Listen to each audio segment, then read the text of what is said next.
Now listen, there is no win in this situation because when you love a Marvel movie, all the haters are going to come at you saying, you're wrong, this movie's trash. But then when you love a Marvel movie, they're going to come at you and say, Disney paid you. Really? You think Disney's paying me? Well, guess what? I didn't like it. Ant-Man and the Wasp, Quantumania, stars Paul Rudd, Evangeline Lilly, Catherine Newton, and Jonathan Majors, and it's about Scott Lang, along with others, explore the quantum realm, where they interact with strange creatures and embark on an adventure that goes beyond the limits of what they thought was possible. Well, here we are, Phase 5 of the Marvel Cinematic Universe has finally begun because a lot of people had a lot of stuff to say about Phase 4, and I can agree with a lot, but I can disagree with a lot. So let's just get a new clean slate. Let's begin Phase 5 on a good note. Right? Because listen, I walked in this movie saying, I'm hoping for a good conclusion to this Ant-Man trilogy because that first Ant-Man movie is awesome. The sequel is honestly forgettable, but it's fine. So for this movie, all the ads, everyone was talking about Jonathan Majors coming in as Kang, which, minor spoilers, if you've seen Loki, this is not the first time we've seen him, but we're seeing Kang the Conqueror now. But I can say, this movie gives enough pleasure to the general audiences. I think people are going to love this movie. I think a lot of people are going to say this is a great start to Phase 5. And for me, I am just going to be completely honest. This is my honest opinion.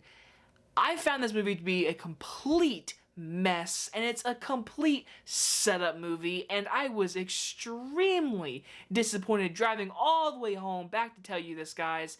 But I can say it's still enjoyable. The biggest positive is the thing you're going to hear the most of, and that is Jonathan Majors as Kang.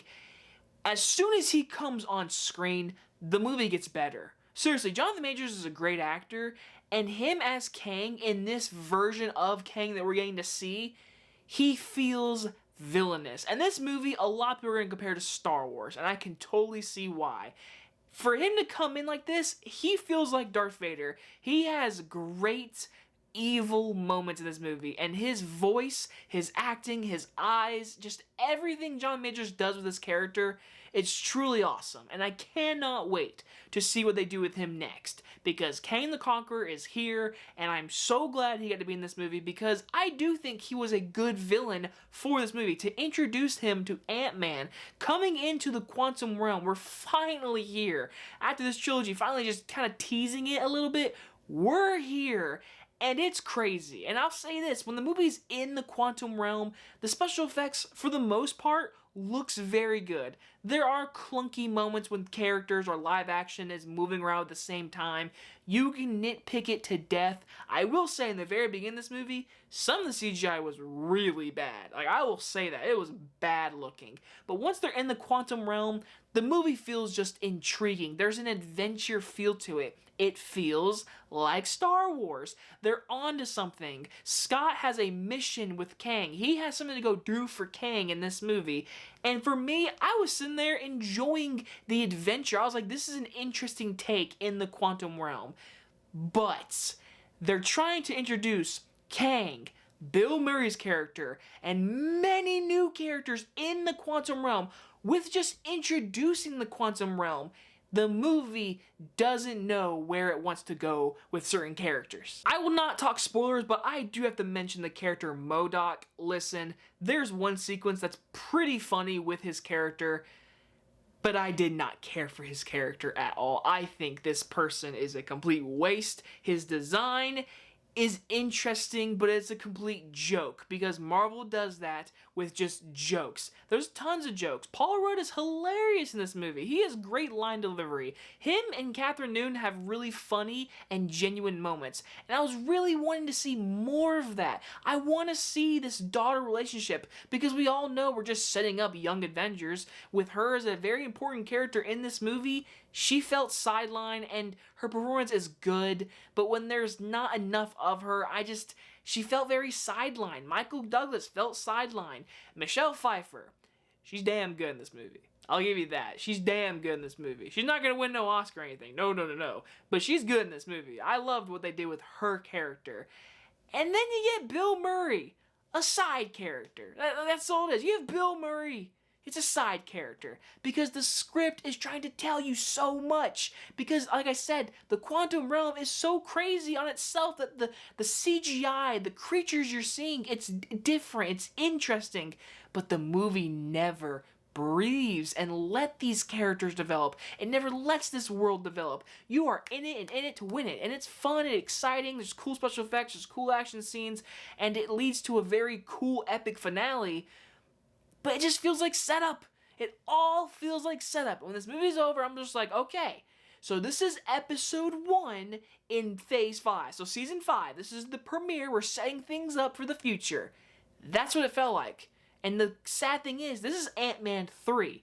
This is a trilogy. Yeah, this didn't feel like an Ant-Man trilogy. When there's times of family, genuine moments, it feels like Ant-Man. Hell, the movie's called Ant-Man and the Wasp. The Wasp? Sideline character. You keep seeing how I'm saying sideline characters. There's a ton of those, and some of these characters are major. It's because the script doesn't know what to do with them. There's so much going on, there's so much development, and overall there's like, setup, setup, setup, setup, setup, Kang. That's your movie, and for me, that is a disappointing conclusion to the Ant-Man trilogy, because that first one is so underrated, and for it to end like this, I'm really disappointed, but there's fun to be had. There's funny moments. There's cool action scenes.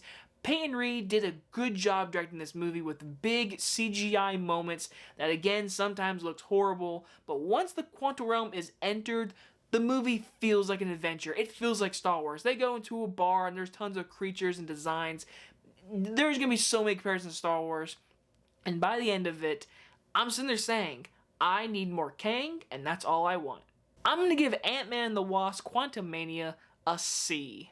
I think I did a pretty good job not spoiling anything very important, but again, there is a lot to talk about in this movie, and there are stuff in this movie I like. There truly is. This movie is enjoyable to watch. I will say that. I just think it's a disappointment and a complete mess of a movie, and all it is set up, and that's really disappointing for this trilogy. Oh, and by the way, there's 2 end credit scenes, one mid one and one end one. They're both important, you need to watch them, because it's set up for the next movie or show. And yes, it all is very important, so stay there and to see it. Anyway guys, I'm very sorry for this lackluster disappointing. I was hoping a new Marvel movie, brand new year, let's do this thing. Man, that really put a sour taste in my mouth. Anyway guys, hope you guys enjoyed this review, and I'll see you guys in the next one. Bye-bye everyone.